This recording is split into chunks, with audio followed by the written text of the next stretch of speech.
बहुत समय पहले यमुना नदी में एक बहुत ही बड़ा और जहरीला सांप रहता था जिसका नाम कालिया नाग था।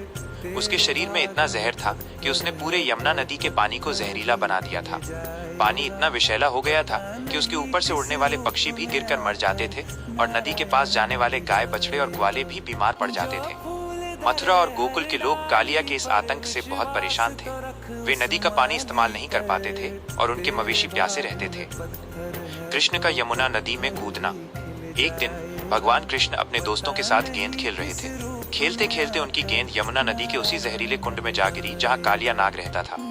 उनके दोस्त बहुत डर गए और उन्होंने कृष्ण को नदी में जाने से मना किया, लेकिन कृष्ण ने कहा, डरो मत, मैं अभी गेंद लेकर आता हूँ। बिना किसी डर के कृष्ण ने नदी में छलांग लगा दी। जैसे ही वो पानी में कूदे, कालिया नाग क्रोधित हो गया। उसने अपने विशाल फन फैलाए और कृष्ण को अपनी कुंडली में लपेट कर कसने लगा। कालिया नाग पर कृष्ण का नृत्य। लेकिन कृष्ण तो भगवान थे। उन्होंने अपने शरीर को इतना बड़ा कर लिया कि कालिया नाग की कुंडली ढीली पड़ गई। जब कालिया थक गया और हार मानने लगा तो कृष्ण ने उसके विशाल फन पर छलांग लगाई और उस पर नृत्य करना शुरू कर दिया। कृष्ण के हर कदम के साथ कालिया नाग को बहुत दर्द हो रहा था।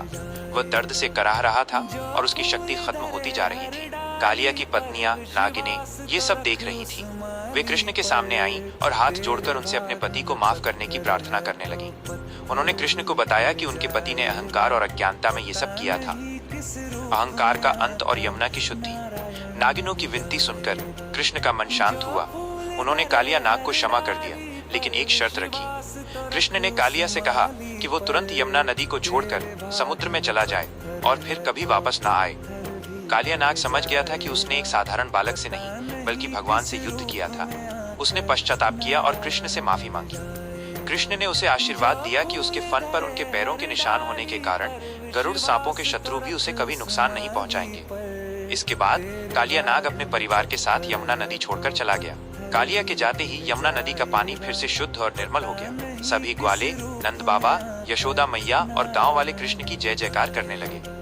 यह कहानी हमें सिखाती है कि अहंकार और बुराई का अंत निश्चित होता है और भगवान हमेशा अपने भक्तों और सही राह पर चलने वालों की रक्षा करते हैं।